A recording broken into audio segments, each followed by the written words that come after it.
안녕하세요. 저는 평소 사연 열차를 즐겨 듣는 애청자입니다. 제가 오늘 여러분을 찾아뵙게 된 건 기가 막혔던 저희 시댁 인간들의 이야기를 들려드리기 위해서인데요. 시간이 꽤 지난 지금도 그 시댁 인간들만 생각하면 치가 다 떨려옵니다. 얼마나 파렴치한 인간이기에 아직까지 치가 다 떨리는지 한번 들어보실래요? 남편과 저는 대학교 CC로 긴 연애 끝에 결혼까지 하게 된 부부였습니다. 남편에겐 형이 있었는데 시댁에선 그놈의 장남 사랑이 말도 다 하지 못할 만큼 심한 집이었어요. 어느 정도였냐 하면 남편은 학자금 대출을 받아가며 대학교를 다니고 있었고 알바를 쉬지 않고 해도 늘 돈이 없었어요. 그렇다 보니 하고 다니는 행색 역시 변변치 못했기에 저는 당연히 남편의 집이 가난한 줄만 알고 있었죠. 그런데 저의 예상과는 달리 시댁의 형편은 꽤 괜찮은 편이었지만 그 모든 지원을 장남인 시숙에게만 쏟아붓고 있는 상황이더군요. 그러니까 한마디로 남편은 관심 밖의 자식이었던 것이었죠. 처음부터 이토록 차별이 심했던 건 아니었다고 하더군요. 우리 엄마, 나 어릴 때만 해도 나한테도 꽤 잘해주셨어. 초등학교 들어가기 전까진 말이야. 내가 초등학교 들어가기 전에 아버지가 돌아가셨거든?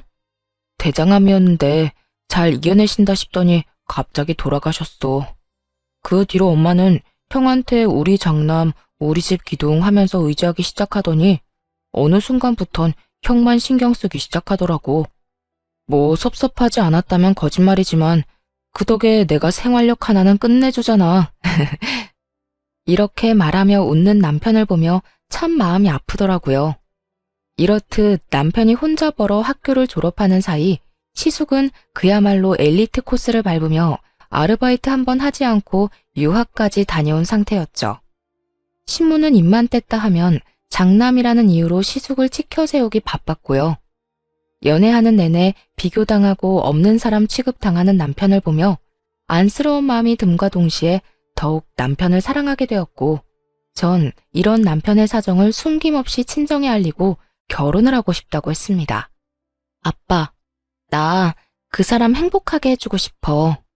내가 그 사람 곁에서 진정한 사랑이 뭔지 알려주고 싶어.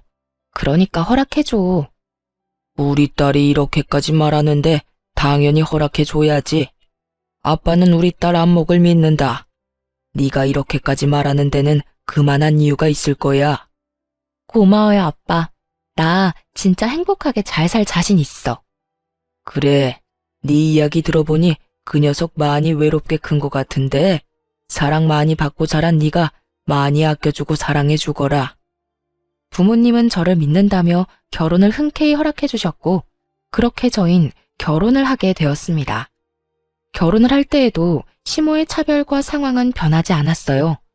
시숙이 결혼할 때에는 가지고 있던 건물까지 처분해 아파트를 장만해줬다고 들었는데 저희가 결혼할 당시엔 시숙이 사업을 한다는 이유로 사업 자금을 마련해줘야 하니 여유 자금이 없다고 하더군요. 그래서 저희는 친정에서 보태주신 돈과 제가 모은 돈, 남편이 가지고 있던 돈 조금을 보태 집을 마련하고 신혼생활을 시작했죠. 물론 대출을 끼긴 했지만 우리만의 보금자리가 생긴 것에 만족하자며 서로를 보듬었고 남편은 그런 저에게 고맙다고 끊임없이 말해주며 더욱 가정에 충실한 가장의 모습을 보여주곤 했습니다. 그런 남편에게 제가 결혼을 하며 당부한 것이 있었어요. 자기야, 나 자기랑 결혼할 거야. 그런데 이거 한 가지는 꼭 지켜줬으면 해. 그게 뭔데? 돈 관리는 내가 할게. 돈 관리? 그래, 그렇게 해. 그게 뭐 힘든 일이라고. 그런데 이유가 뭐야? 내가 보니까 자기 집으로 다달이 용돈 주는 거 너무 과하다 싶더라고. 당신 성격상 결혼했다고 해서 그 용돈 딱 끊지도 못할 것 같고. 그렇다고 그 돈을 결혼하고 나서도 계속 줄 순 없는 노릇이잖아. 우리 대출금도 갚아야 하고 적금도 들어야 하는데 말이야. 그래서 내 핑계를 대라고 내가 관리한다는 거야. 어머님이 앞으로 용돈 이야기 꺼내시면 돈 관리는 내가 한다고 하면서 나한테 다 넘겨. 내가 알아서 할 테니까. 그런 거라면 난 싫어. 내가 우리 엄마 성격 잘 아는데 당신한테 분명 좋은 소리 안 할 거야. 모르긴 몰라도 당신 못 살게 굴 텐데 내가 그 꼴을 어떻게 보고 있어? 괜찮으니까 그냥 보고만 있어. 자기는 보고만 있는 게 도와주는 거야. 나 몰라? 내가 돈을 깔고 앉아 있어야 우리 가정이 비로소 평화로워지는 거라고. 그러니까 당신은 내가 도와달라고 할 때까지 그저 지켜만 봐. 끝까지 반대하던 남편은 경제권은 모두 저에게 넘기겠지만 모든 화살은 저에게 넘기지만은 않겠다며 이젠 가정도 생겼으니 할 말은 하고 살겠다고 하더군요. 그렇게까지 하겠다는데 제가 뭐라고 하겠어요? 나쁜 짓을 하겠다고 하는 것도 아니고 제가 힘들까봐 직접 나서겠다는데 그저 우리 남편 많이 컸다며 엉덩이 두들겨 주었어요. 그렇게 저와 남편은 더욱 단단해졌고 제가 예상한 대로 시모는 확 줄어든 용돈에 불만을 가지며 연락을 해오더군요. 아가, 이번 달 용돈 잘 받았다. 그런데 돈이 좀 모자라더구나. 내가 이때껏 얼마 받았는지 너도 잘 알지 않니? 아무리 장가를 갔다고 한들 이건 금액 차이가 너무 크구나. 난 이걸로 도저히 안 되겠으니 돈 좀 더 보내거라. 어머님, 제가 형님한테 들었는데 형님네도 30만 원 드린다면서요? 다른 사람도 아닌 집안의 기둥이자 장남도 30만 원을 드리고 있다는데 저희가 뭐라고 그 이상을 드리겠어요? 혹시 쓰다가 모자라시면 저희 말고 형님께 연락해서 더 달라고 하세요. 그간 많이 투자해 주셨는데 용돈 좀 더 드리는 게 뭐가 힘들겠어요. 시모는 그동안 남편에겐 꼬박꼬박 100만 원씩 받아갔으면서 온 재산을 쏟아부은 시숙에겐 용돈 한 푼 받지 못하다가 시숙이 장가를 가고 나서야 30만 원씩 받고 있다는 사실을 형님에게 듣게 되었죠. 그래서 저 역시 시모가 다른 소리 하지 못하게 30만 원만 드렸던 것이었고요. 틀린 말이 하나 없는 제 말을 들은 시모는 괜한 짜증을 내곤 전화를 끊어버리더군요. 너흰 그런 이야기까지 주고받니? 네 참, 며느리 둘이서 별말을 다 주고받는구나. 끊어라. 기분 나빠서 너랑 더는 통화하고 싶지 않구나. 시모의 전화는 끊겨버렸고 그렇게 용돈 사건은 일단락되었지만 왜인지 이게 끝일 거란 생각은 들지 않더라고요. 도리어 시작일 수도 있단 싸한 기분마저 드는 것이 불안한 생각을 지울 수가 없었어요. 그도 그럴 것이 시모는 돈만 생겼다 하면 시숙에게 아낌없이 쏟아붓는 것도 모자라 하늘 끝까지 치켜세우는 건 역시 당연한 사람이었거든요. 하지만 시댁에서 필요로 하는 더러운 일, 힘쓰는 일 등 온갖 잡일은 저희 남편만 불러 시켜대기 일쑤였죠. 그럴 때마다 하는 말은 늘 같았어요. 네 형은 큰 사업하느라 바쁘지 않니? 그러니 회사나 다니며 월급 받아 쓰는 한가한 네가 이런 일을 하는 게 당연하지 않니? 처음 이 이야기를 들었을 때 얼마나 황당했는지 모릅니다. 다른 사람도 아닌 친엄마가 저런 말을 했다니 여러분은 믿기시나요? 저는 믿기지도 믿고 싶지도 않더라고요. 하지만 그 모든 건 사실이었고 남편에게 닥쳐있던 현실이었죠. 이렇듯 평소에도 남편을 종부리듯 부리는 시모가 저와 사이가 틀어져 버렸으니 그 화풀이가 남편에게 가는 것은 불보듯 뻔한 일이었죠. 그랬기에 저의 온 신경은 남편의 휴대전화에 가 있었고 시모가 남편에게 연락이라도 오는 날엔 남편만 주시하고 서 있기도 했습니다. 하지만 이런 제 걱정을 눈치라도 챘는지 이래도 허 저래도 하 하던 남편은 각성이라도 한 것인지 점점 변하기 시작하더군요. 어느 날은 시모가 집에 변기가 막혔다며 연락이 온 적이 있었는데요. 평소라면 아무 말도 하지 않고 허허거리며 시댁에 갔을 남편이 이렇게 말하는 게 아니겠어요? 엄마, 변기가 막혔으면 사람을 불러. 아니면 엄마가 그렇게 사랑하는 형을 부르던지. 엄마가 매번 무시하는 그깟 회사 일하느라 나도 바빠. 월급은 그냥 하늘에서 뚝 떨어지는 줄 알아? 일을 해야 나도 먹고 살 거 아니야. 그러니까 앞으로 이런 일로 나 부르지 마요. 뭐라고? 너 내 아들 맞니? 어떻게 내 아들이 나한테 그런 말을...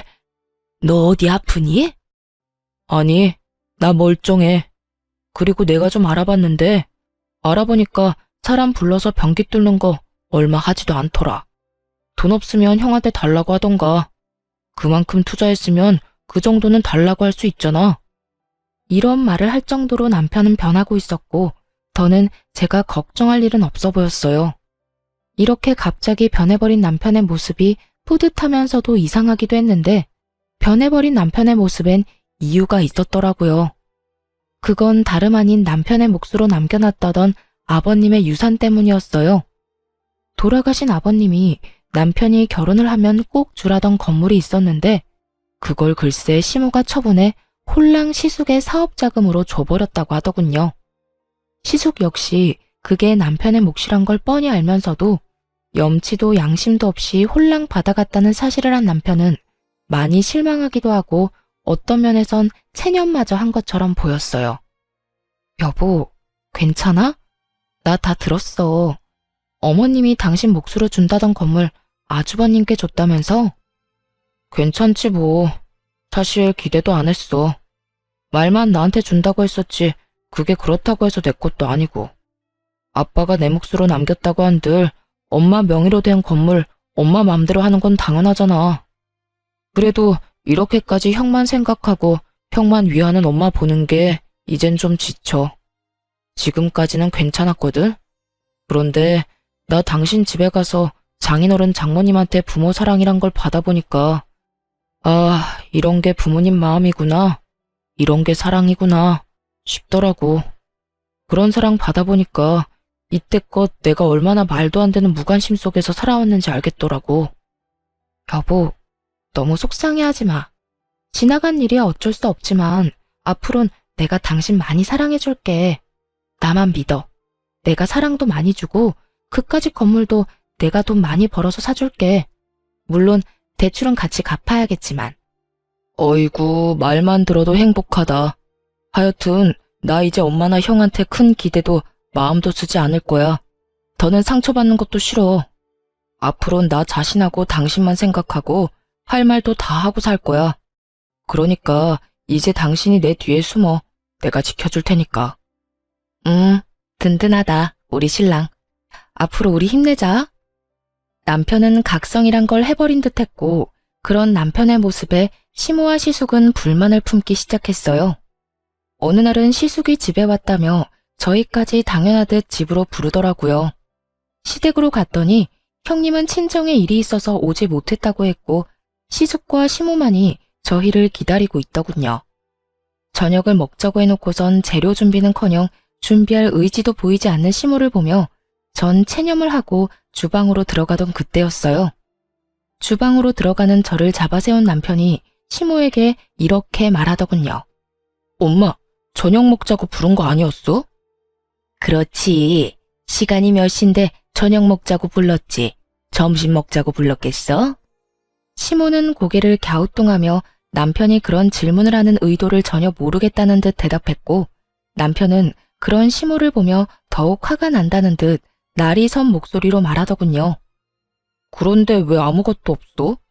엄마 말대로 지금 시간이 7시가 다 돼가는데 일하는 사람들 불러놓고 아무것도 해놓은 게 없으면 뭘 어떻게 먹자는 거야? 뭘 어떻게 먹긴. 지금부터 우리 며느리가 차리면 되잖아. 아가, 들었지? 벌써 7시가 다 돼간다. 얼른 차리려무나. 우리 장남은 적어도 7시 30분 전까진 밥 먹여야 하니까 서둘러. 제가 무슨 시댁 파출부도 아니고 이게 무슨 상황인가 싶더라고요.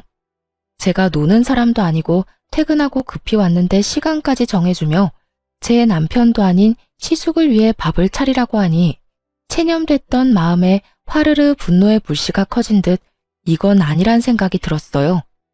남편 역시 이런 시모의 태도에 적잖게 화가 난 듯 시모의 말에 반발하고 나서더군요. 엄마, 이 사람도 이래. 이 사람도 지금 퇴근하고 바로 오는 길이라고. 그런 사람이 왜 여기까지 불려와서 형 밥상까지 차려야 해? 그거야 당연히 우리 집에 시집 온 내 며느리니까 그렇지. 그리고 너 말 진짜 웃기게 한다. 형 밥상이라니. 네 마누라가 밥상 차리면 다 같이 먹는 거지 우리 장남 혼자만 먹니?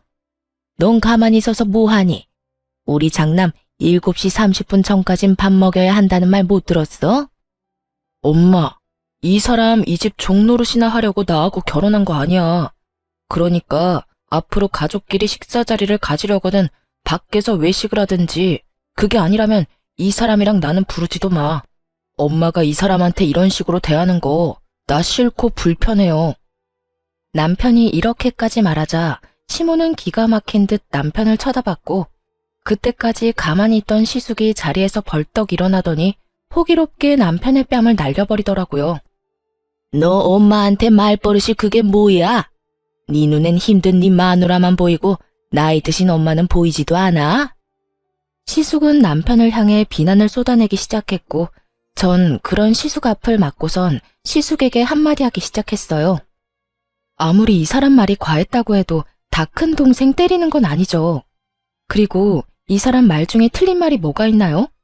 제가 이 집에 아주버님 밥이나 차려주려고 시집 온 건 아니잖아요.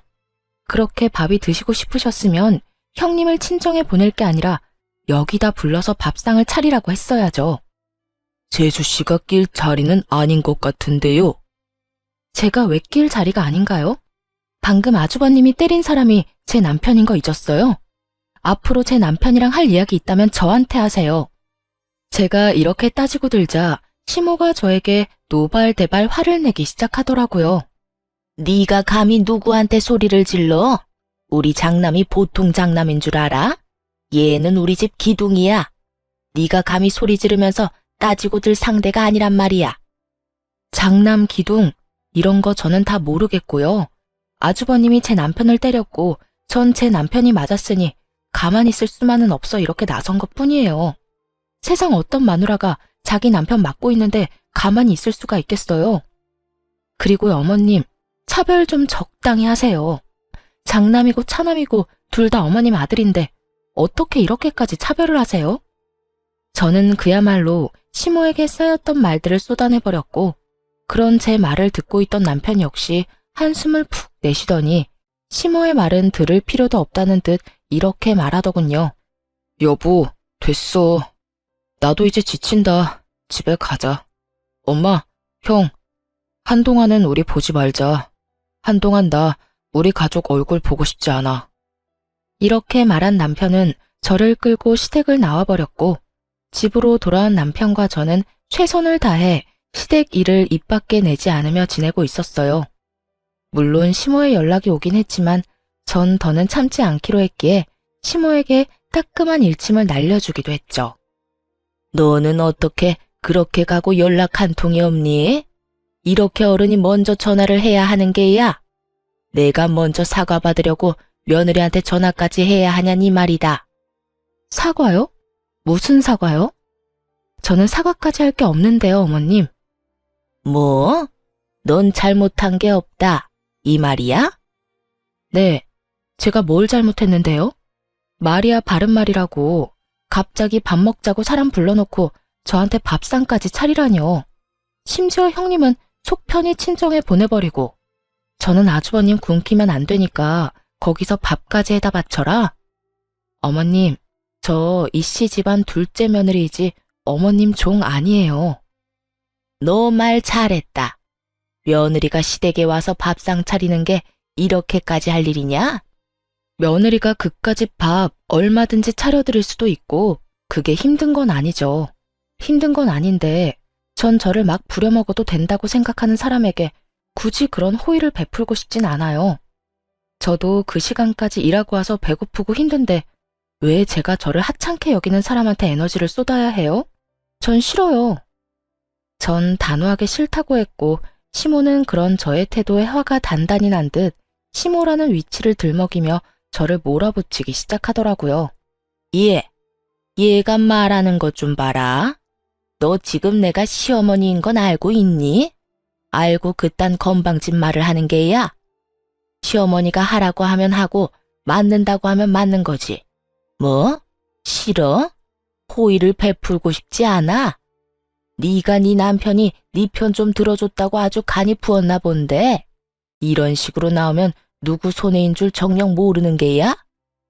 이걸 협박이라고 하는 건지 그 협박 참 하찮다고 느껴졌어요. 전 이 하찮은 협박질이나 해대는 시모에게 지고 싶지 않았고, 그래서 그런 시모에게 더욱 나를 세우며 맞서게 되었습니다. 누구 손해일지는 앞으로 두고 보면 알겠네요. 전 이제 어머님뿐 아니라 시댁에도 큰 기대 없고요. 기대가 없어서 그런지 노력할 생각도 신경 쓸 생각도 없어요. 그러니까 어머님도 저희한테 신경 쓰지 말고 늘 하던 대로 아주버님하고 형님한테 신경 쓰고 사세요. 혹시나 어디 편찮으시면 연락은 주시던가요. 아무리 신경 끄고 산다고 한들 병문안은 가봐야 하지 않겠어요? 네 년이 어디서 그딴 말을 짓거리는 게야? 너 당장 집으로 넘어오거라. 어디 내 앞에서도 그따위로 짓거릴 수 있는지 내가 봐야겠다. 기어코 시모의 입에서 년이라는 단어가 나오는 순간 전 더는 이 사람과 대화할 가치가 없다고 생각했고 마지막 말을 하곤 전화를 끊어버렸습니다. 못 가요. 저도 일은 해야 먹고 살죠. 누구랑 다르게 저흰 어머님 도움도 못 받아서 제가 놀고 먹으면 저희 가족 손가락 빨고 살아야 해서요. 그러면 전 끊을게요. 들어가세요, 어머님. 전화를 끊어버린 후 시모에게서 전화와 문자 폭격이 이어졌지만 전 전화를 꺼버렸습니다. 들어봤자 기분만 상하고 봐봤자 눈만 버릴 것이 분명한데 그걸 왜 다 듣고 보고 있겠어요? 이럴 땐 무시가 답이었죠. 그렇게 제 휴대전화는 일주일에 가까운 시간 동안 꽤 많은 시간 꺼져 있었고 일주일이 지나고 나니 차츰 연락도 잦아들더라고요.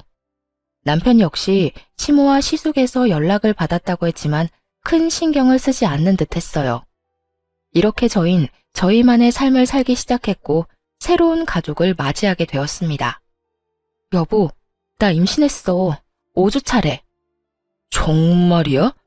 그게 정말이야? 와, 여보, 나 진짜 너무 좋다. 나 진짜 행복하다.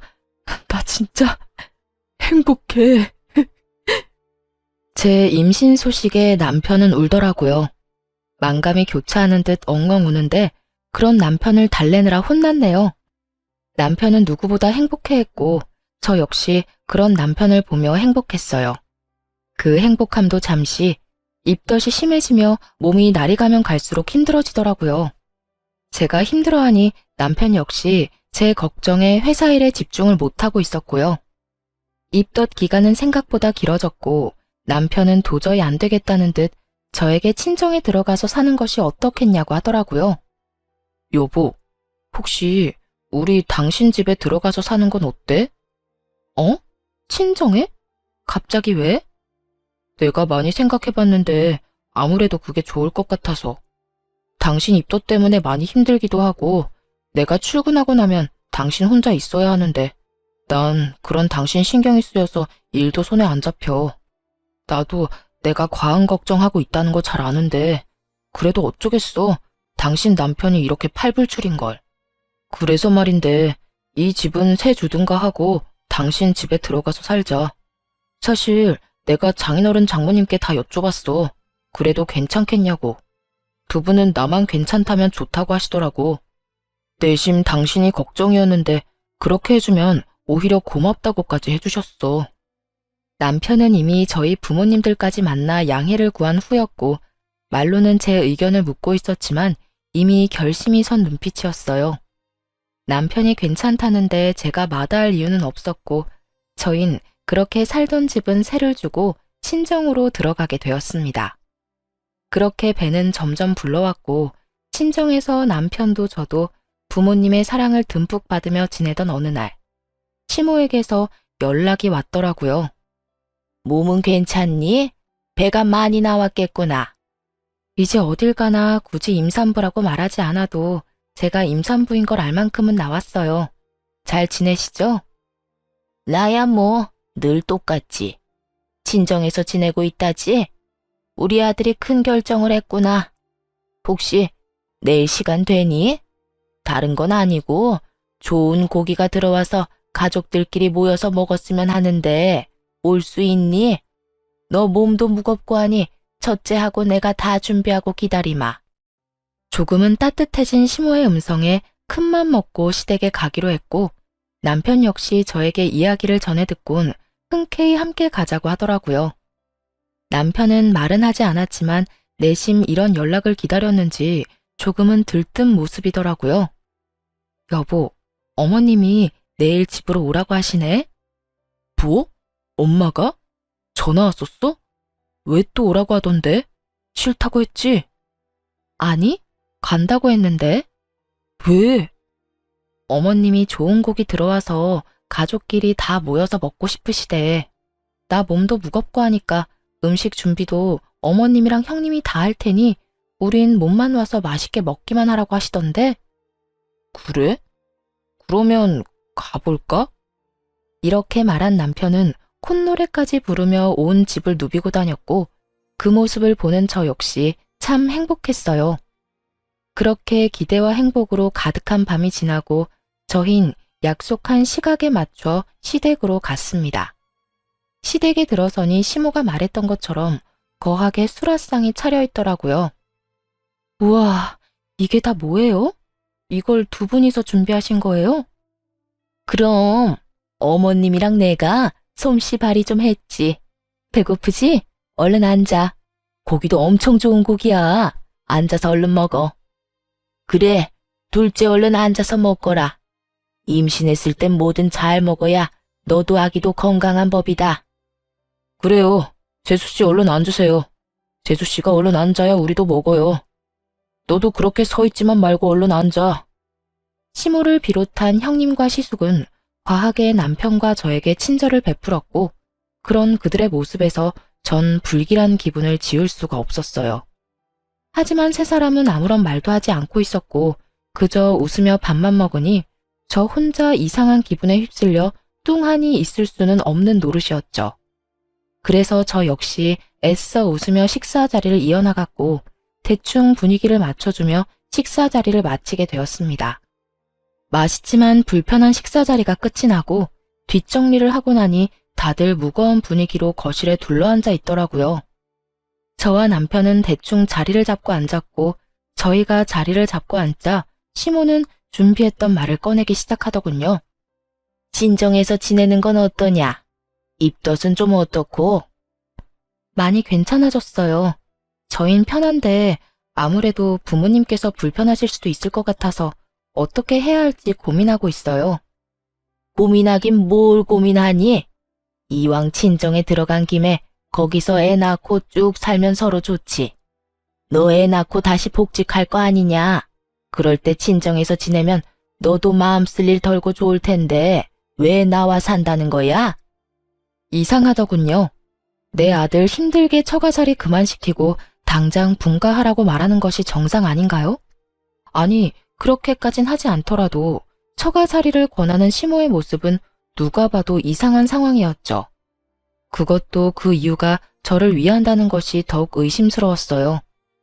남편 역시 저와 같은 생각인지 시모에게 캐묻기 시작했어요. 엄마, 솔직히 말해봐. 무슨 일 있어? 무슨 일은? 일이 있을 게 뭐가 있어? 아니야. 엄마 무슨 일이 있어. 그렇지 않고서야 엄마가 이렇게까지 처가살이를 등 떠밀 리가 없잖아. 나 처음 처가에 들어가서 산다고 했을 때 엄마가 무슨 말까지 했는지 기억 안 나? 처가 들어가서 살면 인연 끊는다며? 부모는 하나도 챙기지도 않고 마누라만 챙기고 생각한다고 나보고 등신이라며. 그런 사람이 갑자기 왜 이래? 남편의 말에 시모는 잠시 망설이는가 싶더니 이내 검은 속내를 드러내기 시작했어요. 그래, 기왕 이렇게 된 거 솔직하게 말하마. 너희 집 팔아서 네 형 좀 도와줘라.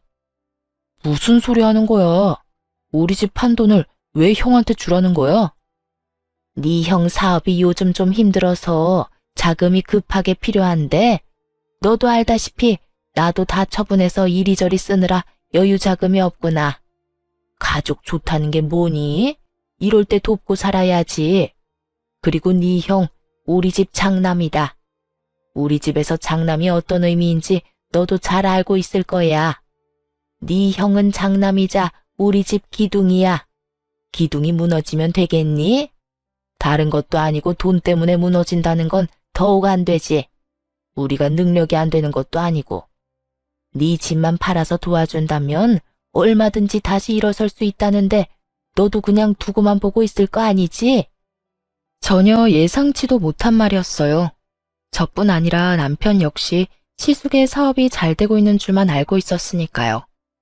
그도 그럴 것이 볼 때마다 차가 바뀌는 것은 물론이고 몸에 걸친 것만 해도 명품이 아닌 것이 없었고 형님 역시 줄 서도 못 산다는 명품 가방이 한두 개가 아니었으니까요.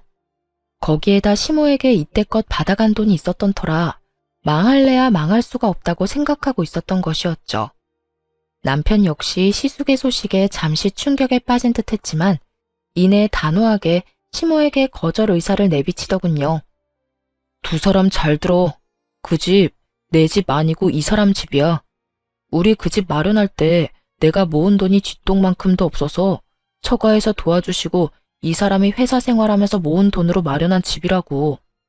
그런 집을 내가 마음대로 팔 순 없어. 아니, 내 마음대로 팔 수 있다고 한들 그 집을 처분할 일은 절대 없을 뿐더러 집을 처분한다고 해도 형 도울 생각은 추호도 없어. 남편의 단호한 태도에 시모는 남편에게 화를 냈다가 달랬다가를 반복하며 이상 행동을 보이기 시작하더군요. 너 어떻게 그런 말을 할 수가 있어? 어떻게 그런 결단을 내릴 수가 있는 거냐고. 네 형인데 네가 돕는 건 당연한 일 아니니?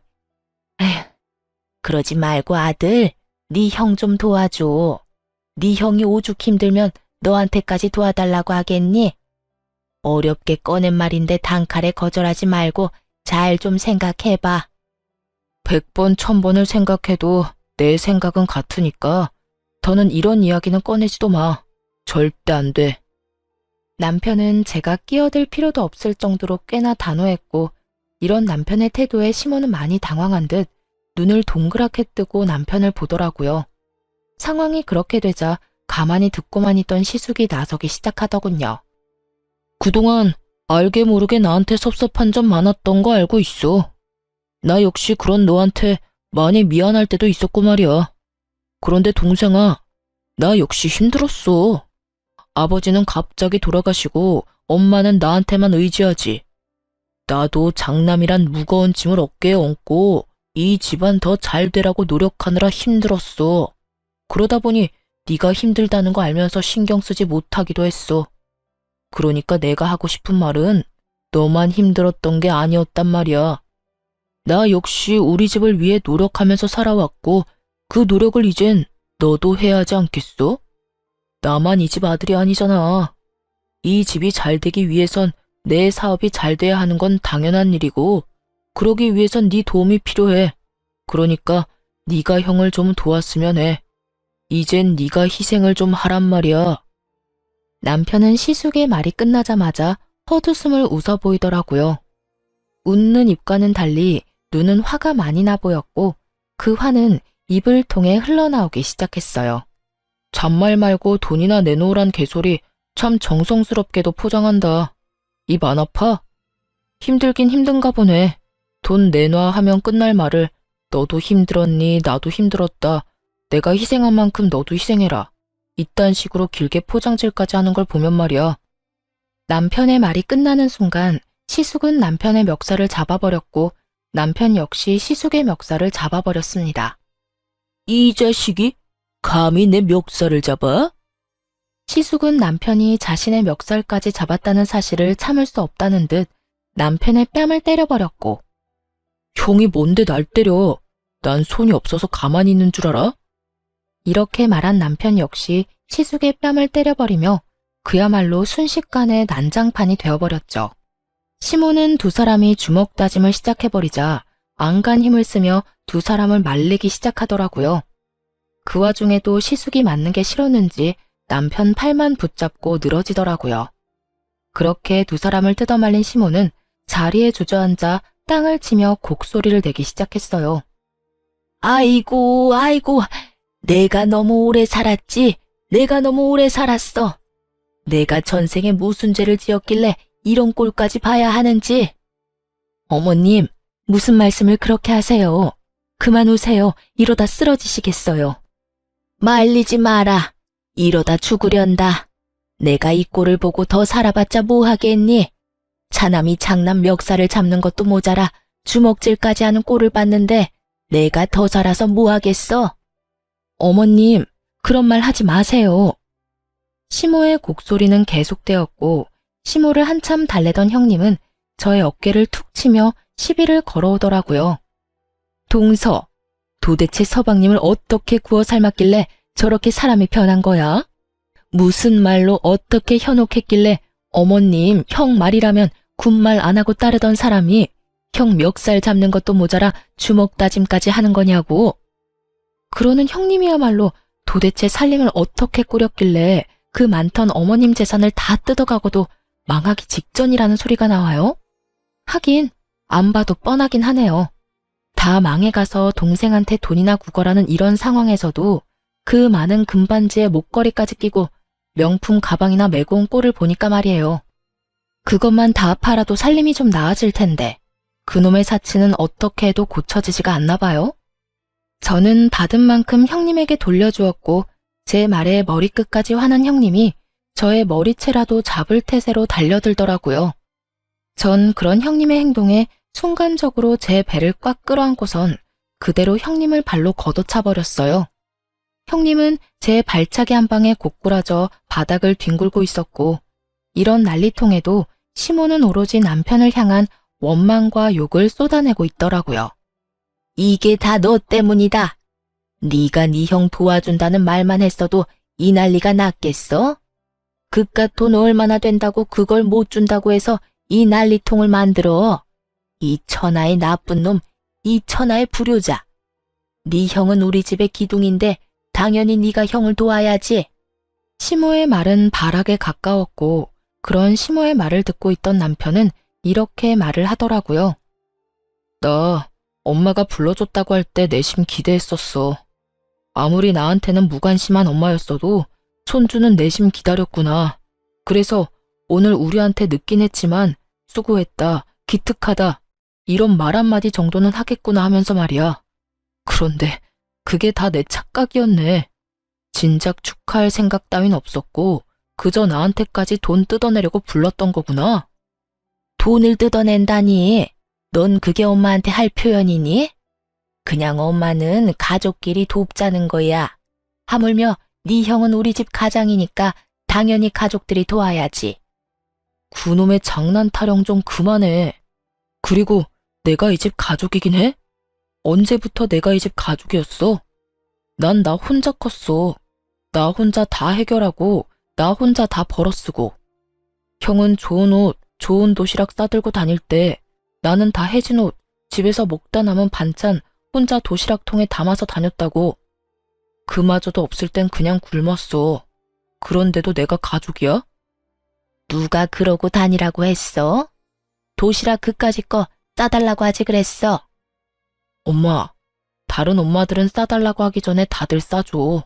그렇지 않으면 자기 자식은 쫄쫄 굶어야 하니까. 아, 다 됐어. 다 됐고. 앞으로 저 이 집이랑 무관한 사람으로 살 테니까 다신 연락하지 마세요. 아니, 애초에 없는 사람이다 하고 살아요.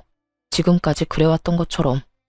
제가요, 그래도 마지막으로 엄마를 위해서 한마디만 할게요.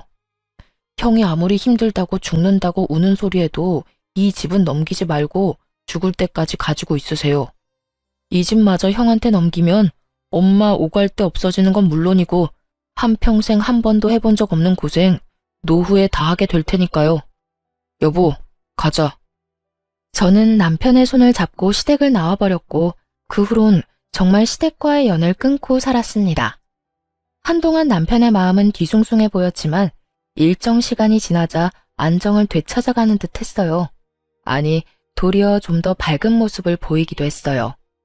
그러던 어느 날 잊고 지내던 형님에게서 연락이 오더라고요. 동서, 잘 지냈어? 저야 뭐 잘 지내죠. 그런데 무슨 일이세요? 그냥 어떻게 지내나 궁금하기도 하고 그냥저냥 전화해봤어. 나 이혼했거든. 이혼하고 나니까 동서 생각이 나더라고. 갑작스러운 이혼 소식에 좀 당황스럽더라고요. 다른 건 몰라도 형님과 시숙 사이는 때론 제가 부러울 정도로 좋았기에 더욱 의아하더군요. 이혼이요? 갑자기 이혼이라니 왜요? 그게 결국 어머님 집까지 팔아서 새로운 사업을 시작했는데 그거마저 망해버렸어. 이것저것 손대는 거마다 망해버리니까 그 사람도 편해버리고. 나도 그런 남자 옆에서 고생하면서 살기 싫어서 이혼했어. 동서도 없는 마당에 어머님은 내가 모셔야 하는 건 불보듯 뻔한 일이고 난 아무리 남편을 사랑해도 시집살이는 살기 싫거든. 그래서 이혼했지 뭐. 들어보니 시숙은 결국 시모에게 집까지 요구하게 되었고 시모는 남편의 충고에도 불구하고 집까지 팔아 그 빌어먹을 장남의 사업 자금을 대주었던 것이었어요. 하지만 그 사업마저 결국 망해버렸고 시숙은 빚쟁이가 되어버렸다고 하더군요. 돈도 없는데 시모까지 모실 상황이 된 형님은 시숙을 버리기로 결정한 것이었죠. 어찌되었든 이혼하고 나니까 동서 생각 많이 나더라. 그동안 내가 미안했어. 이 말하고 싶어서 전화했어. 그러면 잘 지내. 그렇게 전화는 끊어졌고 그 뒤 시모의 소식이 들어오더라고요. 시모는 그나마 조금의 생각은 있었는지 방 얻을 정도의 돈은 따로 남겨뒀다고 하더군요. 그래서 그 돈으로 작은 집에 월세로 살고 있다는 소식을 들을 수 있었어요. 시숙은 빚쟁이에게 쫓겨다니느라 연락도 되지 않는 상태라고 하고요. 전 이런 소식을 남편에게 알릴까 말까 고민을 하다 남편에게 털어놓기로 했습니다. 여보, 어머님 소식 들었는데 어머님 결국 집까지 다 처분해서 아주버님 사업자금 대주고 지금은 월세 얻어서 혼자 지낸다고 하더라. 아주버님은 사업 망하고 이혼했다고 하고 요즘은 빚쟁이한테 쫓기느라 연락도 안 된대. 그래? 내가 그럴 줄 알았어. 그래서 내가 집만큼은 지키라고 한 건데 하여튼 그놈의 장남이 뭐라고 그렇게까지 하는 건지 난 도저히 이해가 안 된다. 난 당신한테 그렇게 했다는 게 더 이해가 안 돼. 그렇게 생각하면 끝도 없지 뭐. 이미 흘러간 일이고 난 신경 안 써. 그래. 그런데 당신 괜찮아? 어머님 저렇게 혼자 둬도 되겠어? 계속 신경 쓰이지 않을까? 전혀 신경 안 쓰인다고 하면 거짓말이겠지. 그런데 그렇다고 해서 모시고 산다거나 다시 왕래하고 살고 싶을 만큼 신경 쓰이진 않아. 그런 감정도 남아있지 않고. 난 내가 할 수 있는 도리는 다 했다고 생각하고 그만큼 내가 할 수 있는 최대한의 노력 역시 다 했다고 생각해. 그러니까 앞으로는 나를 위해, 당신을 위해 살 거야.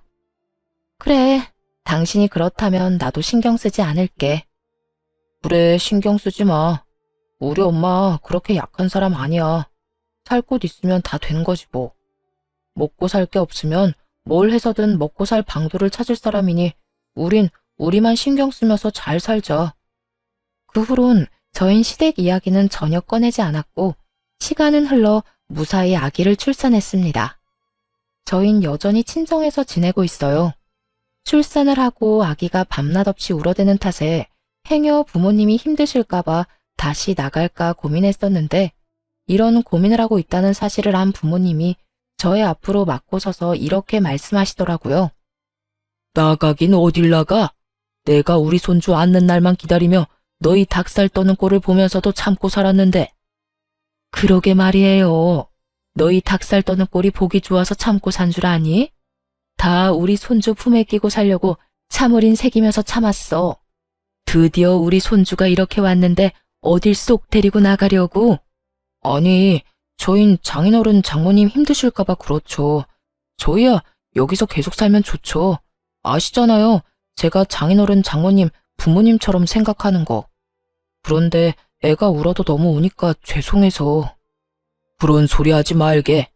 애가 울어서 애지 울지 않고 웃고만 있으면 그게 무슨 애야. 그러니까 그런 말 하지 말고 조금 더 이 집에서 살아. 나도 뒤늦게 아들도 생기고 손주도 생겨서 행복한 이 기분 더 느끼고 싶으니까. 부모님은 저희를 붙잡아 주셨고 그 덕에 저흰 친정에서 지내며 더욱 행복한 나날들을 보내고 있습니다. 남편은 이제야 자신에게도 진정한 부모님과 가족이 생겼다며 더없이 행복하다고 해주고 저 역시 그런 남편을 보며 행복을 느낍니다. 요즘 제가 남편을 너무너무 사랑하는 것이 확실하다는 걸 느낍니다. 이토록 사랑하는 남편을 앞으로도 더욱 행복하게 만들어주기 위해 더 열심히 사랑하며 잘 살아보려고요. 저의 긴 사연도 끝이 났네요. 처음 사연을 쓰기로 마음먹었을 때 이런저런 생각이 많이 들었어요.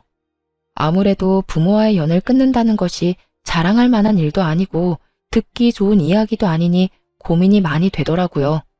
하지만 사연 열차에서 여러 사연들을 들으며 여러분이 그렇듯이 저 역시 깨달은 바가 컸기에 저도 용기를 내 사연을 쓰게 되었어요. 제 사연으로 누군가에게 깨달음까진 줄 순 없겠지만 저와 비슷한 일로 힘들어하시는 분께 다른 길도 있다는 걸 알려드릴 순 있을 테니까요. 부디 제 사연으로 누군가에겐 작은 용기라도 줄 수 있었으면 한다는 바람을 마지막으로 저는 물러가 볼게요. 저의 긴 사연을 끝까지 들어주신 모든 분들 감사합니다. 모두 행복하세요.